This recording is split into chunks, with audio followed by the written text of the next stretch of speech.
Bonjour à tous et bienvenue dans votre émission Éco-Jeunes, votre rendez-vous pour tout connaître de l'économie locale. Aujourd'hui, nous allons aborder la thématique du BTP en Martinique. L'industrie du BTP en Martinique est un secteur très fragile dont les entreprises souffrent financièrement. Depuis plusieurs années, le BTP antillais ne fait plus le poids face à de grandes entreprises européennes qui raflent les plus importants marchés publics des Antilles françaises et même des îles alentours comme Sainte-Lucie. Le secteur du BTP se remet lentement de la crise de 2009. Après 2 années de repli en 2009 et 2010, il a connu une légère amélioration en 2011, grâce notamment à la reprise des programmes de logements sociaux, de travaux routiers et de certains grands chantiers. Pour autant, les mises en chantier ne suffisent pas à relancer durablement le secteur, qui est fortement dépendant de la commande publique. Entre janvier et mai 2011, plus de 7300 permis de construire ont été déposés, alors que sur la même période en 2012, on en compte à peine 1600, soit une baisse de 79%. Le BTP est loin de retrouver des signaux positifs, malgré un frémissement noté par l'IEDOM en 2011.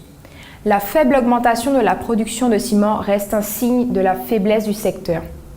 Les capacités de production sont quasi stables. On note une sous-utilisation de l'équipement productif face à la conjoncture actuelle, notamment à cause de la baisse des commandes publiques. Le secteur du BTP martiniquais fait aujourd'hui l'objet d'une attention particulière des pouvoirs publics. Ces derniers cherchent à stabiliser un marché en pleine déstructuration. Pour en savoir plus sur ces questions, nous avons mené l'enquête auprès de 2 professionnels du secteur. Bruno Fabre, PDG du groupe Joseph Cottrell et vice-président du MEDEF et de la commission BTP à la Martinique, et Dominique Lafosse-Marin, dirigeant de l'entreprise TP Martinique. Écoutons tout de suite leur avis sur le sujet.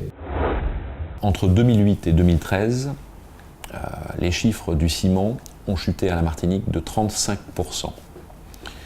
Les chiffres du logement, par exemple, on construisait 4000 logements en 2007-2008 et on n'en construit plus que 2500. Ils ont chuté de près de 40%. Donc c'est une crise sans précédent. Si on remonte à 30-40 ans en arrière, on n'a pas de crise de ce niveau. Pour vous donner une idée, en Guadeloupe, le niveau sur les mêmes périodes, la chute n'est pas de 35%, mais de 10%. Pourquoi un décalage d'ailleurs entre la Guadeloupe et la Martinique? Parce que la Martinique, et on va revenir à la raison, la Martinique a fonctionné sur un moteur. Il y a 3 moteurs dans le BTP. Le premier, c'est le logement social, la commande publique et le logement privé. Et la Martinique, en 2007-2008, ne fonctionnait qu'avec le logement privé. Dans les 4000 logements privés dont je vous parlais, 3800 étaient des logements privés. La Guadeloupe avait, elle, ses 3 piliers du bâtiment qui fonctionnaient de façon plus mesurée. Donc aujourd'hui, lorsque en 2007-2008, ils ont remis en cause la défiscalisation, lorsqu'elle a été remise en cause, annulée, si vous voulez, la Martinique s'est arrêtée. Et elle s'est arrêtée d'un coup.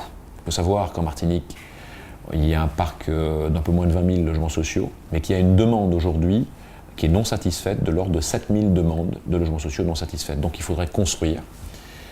Des efforts ont été faits, parce qu'en 2007-2008, on construisait 200 logements sociaux, quand aujourd'hui on est à un peu plus de 1000. Mais on peut faire mieux, et comme d'ailleurs en Guadeloupe, où ils sont à 1500 voire 2000 logements sociaux par an.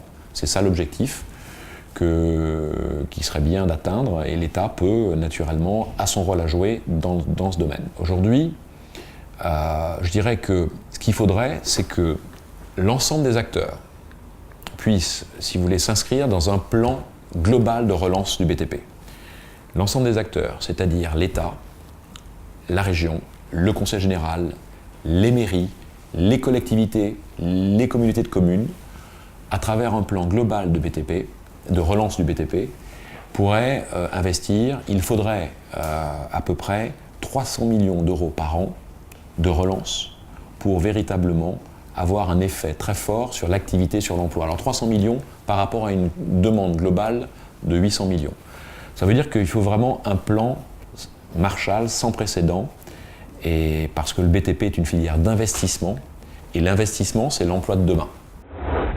J'ai une entreprise de travaux publics qui a été créée depuis 1980 et qui comporte, vous avez 20 salariés qui sont fixes dans l'entreprise et nous faisons beaucoup, surtout dans les travaux publics, c'est-à-dire des terrassements et la construction de bâtiments industriels. La baisse du chiffre dans le secteur du BTP, je pense que c'est plus vers la fin de la défiscalisation qui est en train de se mettre en place. Alors, nous attendons dans l'État qu'il nous fasse travailler, c'est évident, qu'il nous donne plus de moyens pour nous permettre de nous en sortir. Nous essayons de répondre à plusieurs marchés. Alors moi, particulièrement beaucoup de marchés privés. Je réponds aussi aux marchés publics, mais assez rarement, parce qu'à l'époque, je répondais beaucoup. Et maintenant, le problème, c'est que nous avons... J'avais beaucoup de difficultés à me faire payer en temps et en heure, quoi. Et nous, on avait des charges énormes et les charges, elles sont fixes tous les mois. Hein. Donc nous n'avons pas de... On ne peut pas en fait reporter nos charges. Hein.